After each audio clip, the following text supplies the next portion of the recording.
زندگی رسم خوشایند است. زندگی بال و پری دارد با وسعت مرگ، پرشی دارد اندازه عشق.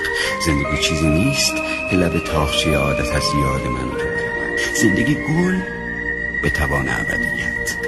هر کجا هستم باشم، آسمان مال من است.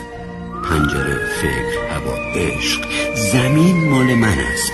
چه اهمیت دارد گاه اگر میگویند قارچ‌های غربت. زندگی رسم خوشایند است. زندگی بال و پری دارد با وسعت مرگ، پرشی دارد اندازه عشق.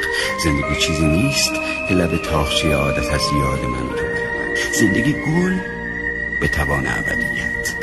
هر کجا هستم باشم، آسمان مال من است. پنجره، فکر، هوا، عشق، زمین مال من است.